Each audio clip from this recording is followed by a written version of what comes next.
Welcome everyone to today's webinar, Measuring the Value of SPC. My name is Tracy Tertarian. I'm DataNet's Marketing Director and the producer of today's session.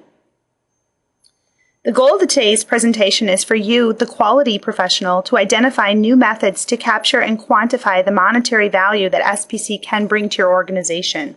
Hopefully this will assist you in justifying your current program or help you win support for a new one. The session today should last about 30 minutes, and we're going to follow it up with a Q&A period. Our presenters today are Brad Armstrong and Frank Tappan. Brad is DataNet's Vice President of Sales. He has 13 years of experience working with manufacturing quality executives to apply real-time SPC software. He offers a significant amount of experience in consulting with these executives on how to improve their product quality, increase customer satisfaction, and grow their manufacturing profitability. Frank Tappan, our second presenter, is the Vice President of Solution Delivery at DataNet. He has over 20 years of experience in implementing quality control software in various industries like automotive, aerospace, medical device manufacturing, plastics, food and beverage, pharmaceuticals, and more. He is a Six Sigma Black Belt and certified quality engineer. So now I'm going to turn it over to Brad and Frank. Thanks, Tracy, and thanks to all of you for joining us here today. We're going to start the discussion by reviewing the impact of SPC in the manufacturing industry. I don't know if everything we're going to talk about today applies to all of you, but we hope to make this a productive discussion and hopefully give you some ideas to help you on your path. We talk to companies every day that are dealing with new challenges in quality. Maybe you're joining us here because you're frustrated with your current SPC methods and the time you spend managing those activities. Or maybe you're doing SPC for some time, but it's after the fact, and you know there's some quality problems that result from that. Or maybe the case is that you've been pushing for a new real-time SPC program, but you get resistance from management in making the investment. In fact, we've been hearing for years that companies are often pursuing SPC because they think it's the right thing to do, which maybe it is, but they still have a hard time selling the project to management to really get dollars to spend on the project. It's an unfortunate viewpoint in many companies that quality is often viewed as a cost in the company or as overhead, a burden to the business, instead of a cost center where they can find tangible savings. And with any project, it's a good idea to win top-down support and to track the project success over time to make sure all the initial objectives are met and not just another project of the day.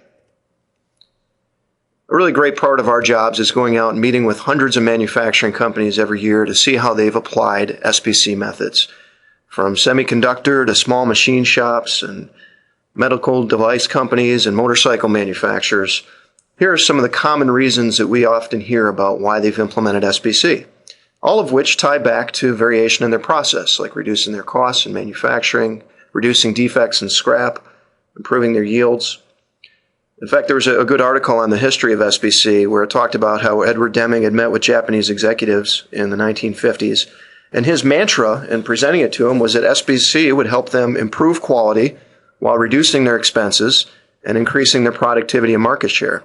That focus hasn't changed, and a lot of those same results can be achieved immediately by reducing variation in their process.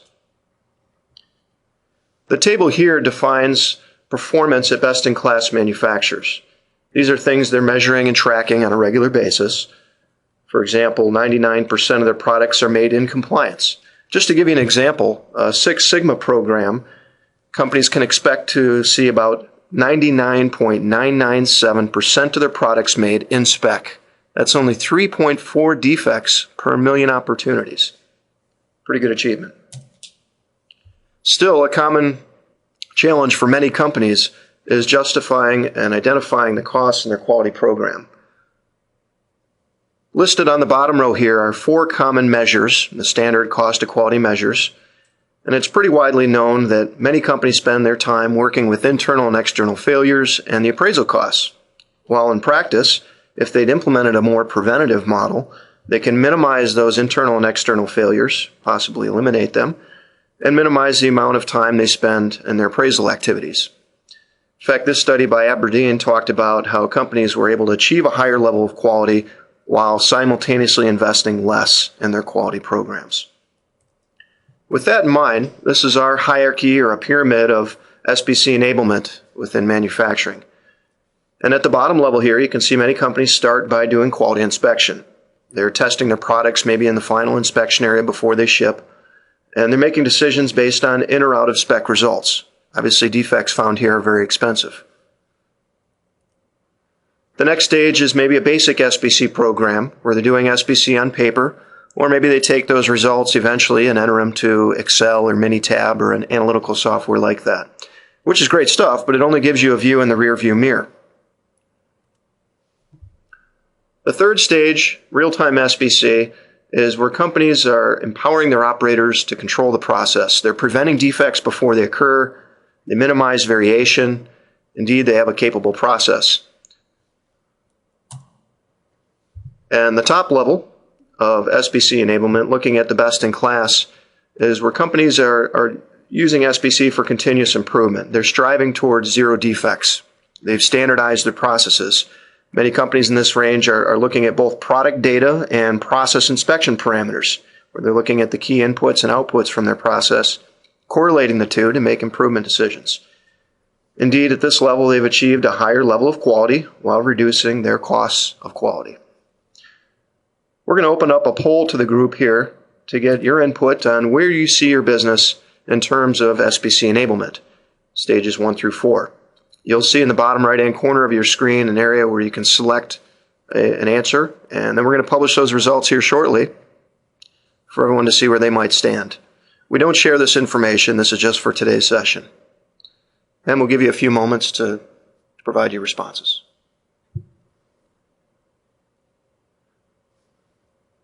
Okay, it looks like all the answers are in.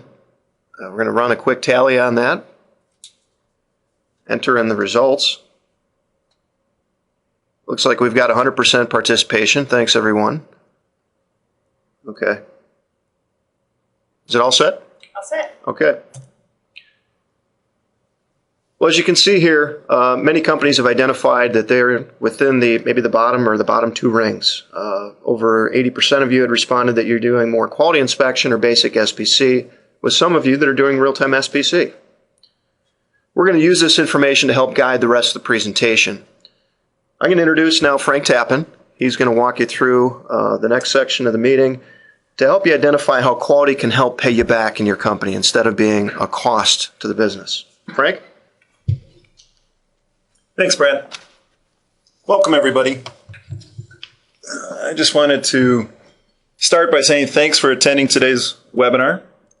I'm going to step you through making a case for real-time SPC, and in particular, I want to start by focusing on several key things that I hope you take from this presentation, in particular starting with common cost. I'm going to go through a scenario where we identify some very simple, straightforward common costs that all manufacturers have. I'm going to then introduce you to some very basic quality and SPC concepts, which you should be doing if you're not. And using these concepts, I'm going to demonstrate how we can translate your defects, your scrap, some of your statistics into cost savings. And we're going to document those cost savings using an ROI worksheet or template that we've put together in Excel, which I'll be sharing with you a little bit later. The goal is to organize your costs in such a manner that you can then present them to upper management, hopefully to get a project approved or to demonstrate the value of doing SPC. A little bit later, if you guys like, you're welcome to contact Tracy or any one of us after the webinar. We'll be happy to share with you not only the PowerPoint, but the ROI worksheet that we're working with. To start with, to the common costs that many companies see can be put into several categories. In particular, the three that we're going to focus on are internal costs, external costs, and an inspection appraisal. Internal costs are costs associated with scrap or rework or things that you identify in the manufacturing of your process. External costs are costs that are incurred after you've shipped the product to your customer. In particular, might be warranty claims, might be product recalls, you might have regulatory fines, say if you're in the food and beverage industry, and usually those are a little bit more expensive. And the third area is inspection or appraisal costs, which you can loosely put that into productivity bucket. What I'm getting at here is how long does it take you to gather the information, to track the data that you have to track to generate the reports. How much time are you spending doing that? And I'm going to demonstrate how by automating the process we can improve your productivity. Let's start with internal costs. And before I get into great detail about the statistics behind this, I want to introduce you to some very basic SPC concepts. When it comes to tracking internal costs, you're either going to be tracking defects, the number of scrap or bad parts that you produce, and or you're going to be monitoring certain key characteristics or dimensions. And in the monitoring of those particular dimensions, you're looking at variation. Now, I just want to start out by saying that every process has variation. Your goal is to reduce that variation as much as you can. And if you look at the histogram here to the right, here's an example of a very standard normal distribution. The bulk of my data is stacking up on the target, but as my data or my distribution drifts towards my upper and lower spec limits, you'll see that I have some parts that are out of spec. In those particular instances, I've incurred the cost. I've either scrapped my parts or I have to do some rework to bring those back into spec. The U-shaped curve that you see superimposed on that is a curve of your costs. As I move further away from my target, the larger my cost gets. The purpose or goal of real-time SPC is to reduce or eliminate as much variation as I can to bring my data all within spec, which will prevent any type of scrap or rework or overfill and increase my yields overall. If you can make a perfect part every time and never be out of spec, how much money would that save you? Well, that's the type of question that statistics can answer for you. And to throw out a few common statistics that will help drive this point home, I'm going to start by just introducing you to CPK, CP, PPM. CPK is the capability index, or how capable is your process at maintaining or holding the spec limits that you've set for yourself. CP is a slight variation of CPK. It's saying if your target is, or I'm sorry, if your process is directly centered on target, what would your CPK be? And PPM is parts per million. How many defects is your process generating should you make 1 million parts at a time? Some numbers to throw at you just to kind of give you some comparisons. A CPK of 1.0 is roughly 2,700 parts per million. In today's industry or in today's environment, most people are targeting a CPK of 1.33 or higher. A CPK of 1.30 is 96 parts per million. I'm going to use a water bottling company for today's example as a backdrop, and I'm going to step through some fictional scenarios where we're going to identify some common costs within this plant. We're going to then step through, take a look at the data that they've been collecting, and generate an ROI from all of this. In this particular example, I'm going to start by just pretending that I've got a bottling operation and I'm measuring certain dimensions. And those dimensions impact the bottle itself. So if you can imagine, I extrude or blow mold a plastic bottle and I measure the thickness of the walls. And if the walls are too thick, I'll have defects. I'll have pinholes or bubbles within my bottle. If those walls are if they're too thin, if my walls are too thick, I'll be giving away product. I'll be giving away plastic. So using that as an example, let me introduce you to the ROI worksheet. And this is something that we've put together in Excel.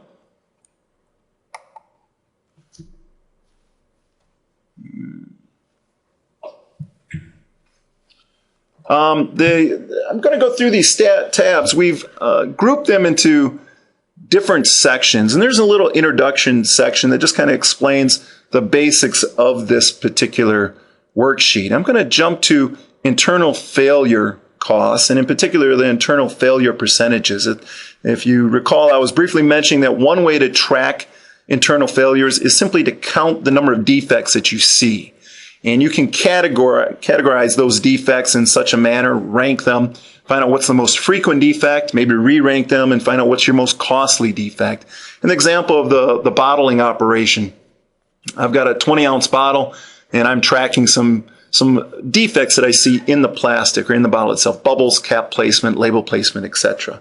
I've assigned an associated cost. So every time I see a bubble within one of my bottles, it costs me roughly 1.5 cents. And in this particular operation, I produce or manufacture roughly 75 bottles a month. But out of that overall production, a little over 2 million of them are defective or I have to scrap because of bubbles. My current monthly cost is roughly $40,000 for that particular defect. SPC, on average, can reduce the amount of variation by, it could vary from anywhere from 10 to 15% up to maybe 50 or 75%. We've, from our experience, have seen customers reduce their variation on average roughly 25% when it comes to trying to reduce defects. Based on that percentage, I have a projected failure cost and a projected savings from my efforts. And in this particular case, I have a grand total of $54,000 projected savings for the month. Also related to internal failure costs is reducing the variation. So if you measure physical dimensions, weight, thickness, height, diameter, etc. on your products, you'll be able to plot those on a control chart and generate certain statistics, in particular CPK.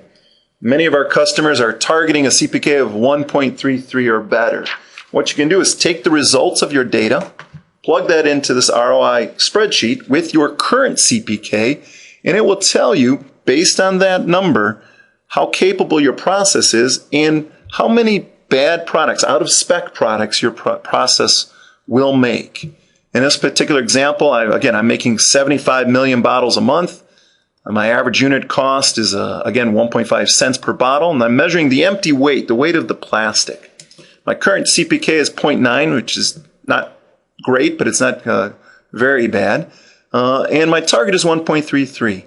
My current failure cost, based on my current CPK, is $7,800. My projected cost, if I make the necessary improvements in my process to drive that CPK up to 1.33, is $74 with a grand savings for that particular defects of $7,700 and change. Again, I go through the process, identify all of my variables, their individual CPKs, and I total up the grand savings for the month, which is $112,000 in this particular example. That's one example of just stepping through variation. The second common cost are external costs. External costs are costs that occur once the product has been shipped. It's already been sent to the customer. They've identified some defects on site. Maybe they ship that back and you incur some travel costs or transportation costs. Maybe you have warranty claims. In either case, usually it's a little bit more costly once to identify a defect in your product once it leaves your facility. To give you some examples that are very common in our customer base, any type of regulatory standards. You have to meet certain requirements either imposed on you by the FDA, where if you're underweight, say in the bottling industry or in the food and beverage industry, you'll incur certain fines. Any type of recall. I think a lot of you are very familiar with some of the recalls going on today, especially the peanut recall, which is very prominent in the news. It looks like that facility in that plant actually might declare bankruptcy. So these particular costs can be very extreme in some cases. Litigation, returns, warranty claims, anything that occurs outside of your facility once you've shipped can be labeled as an external cost. All right, let's take a look at how we roll up those external costs in the spreadsheet. I'm going to go to the External Failures tab. And in this particular instance, what we do is we list the different types of external failures that have occurred at our facility within the last 24 months. And what we're trying to do is identify each and every one of them. In some cases, you might group them as averages. If you have on average, if you have, say, a dozen different fines or returns in the course of 24 months, you might calculate an average. But to get a more accurate cost structure, we want to note each and every one. In the case of real-time SPC, we can actually target 100% prevention or reduction in these costs. If you were monitoring the appropriate dimensions or key characteristics of your product or your process, you would have detected these problems before they left the plant. Now, those would have been internal costs, but my point here is that as an external failure or an external cost, we're going to save 100% of whatever those costs were in the past. So by avoiding those, in this particular example, I have a grand total of $6,396 just by avoiding the cost that I incur in my bottling plant.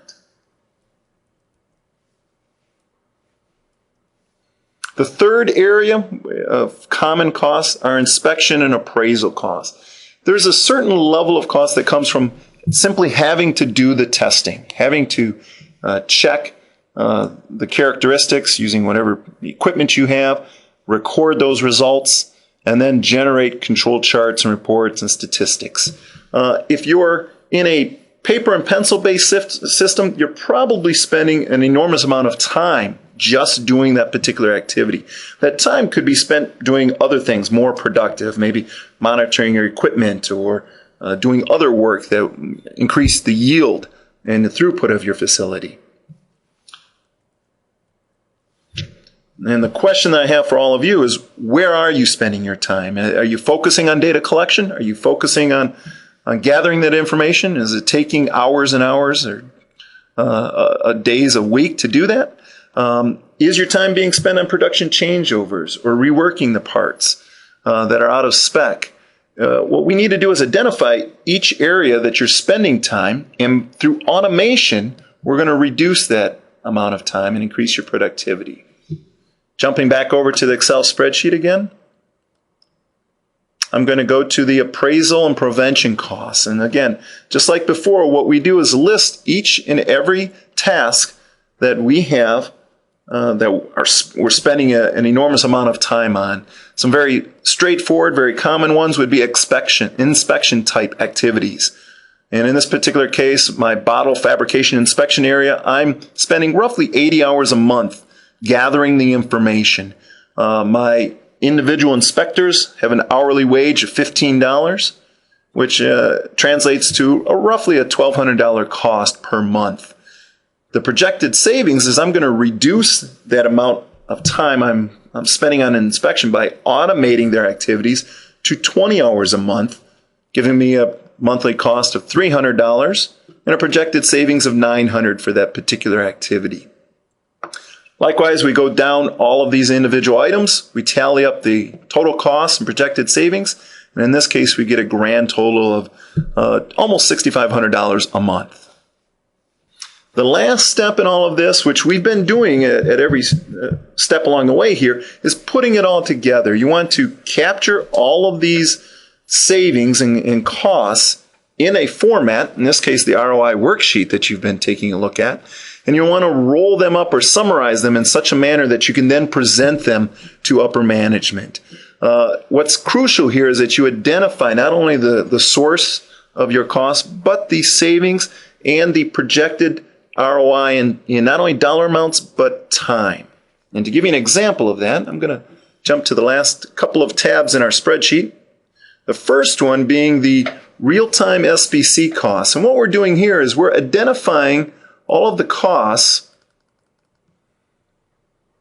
that are involved in implementing a real-time SPC system. So you want to show that you've done your homework here. You want to identify how much am I going to have to outlay for software? Am I going to have to buy new PCs? Am I going to have to upgrade my devices or gauges and equipment? You want to identify each and every one of those activities, including time. There's going to be some training required. There's going to be some people's time to actually roll it out and implement the system throughout the organization. And in this particular case, we've gone through, identified the individual costs for this fictional plant. And we've got a grand total, well, it's going to be roughly $47,000 or $48,000. We'll say $50,000 is our grand total. In addition to that, we've also identified ongoing annual costs that are going to happen every year. And there's not too many, but in this case, any annual maintenance fee that you might pay for software you produce or purchase. Any additional training, there's always retraining that occurs from time to time. Those are examples of ongoing costs that you want to just show that you've identified what those might be.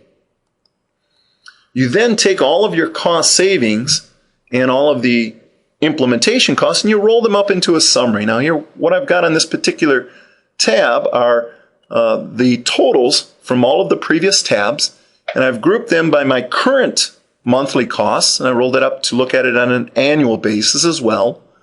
My projected monthly and annual costs, so this is after I've implemented SPC, what my costs will be. And then my projected monthly and annual savings. And by doing it in this fashion, not only those little itty-bitty costs that you saw before, $6,000, $5,000, they total up very quickly. And in fact, in this example, I have a grand total of an annual savings of a little over $2 million.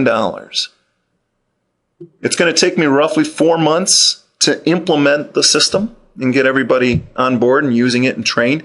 And once it's implemented, it's going to take me, well, in this case, 0.3 months before I see a return on my investment, before I get any type of payback. Well, this is obviously a no-brainer. If this was my actual plant, this was my actual project for approval, this would get my rubber stamp immediately. Usually people are looking for a time to recover in about a year, maybe a year and a half. That is the exercise that you all should go through. You should identify your costs. You should put them into an ROI worksheet similar to what I've got here. And you should identify if is an SPC or a real-time SPC project beneficial for you or not. You need to assess, is there value in moving forward or not? And I think if you start identifying your costs, you'll find that very quickly the answer is going to be yes. Thanks, Frank, and appreciate all the ideas as we went through this. Just to summarize a few key points that I think we've emphasized today, SPC is a lot more than just the right thing to do. In today's environment, it can help you be more competitive and more profitable. That SPC programs can effectively be measured, and we've tried to identify some of those key areas today. And obviously, when you need to go and ask for an investment in projects like this, it does help to build a business case and use a worksheet or some type of ROI formula in generating those type of results.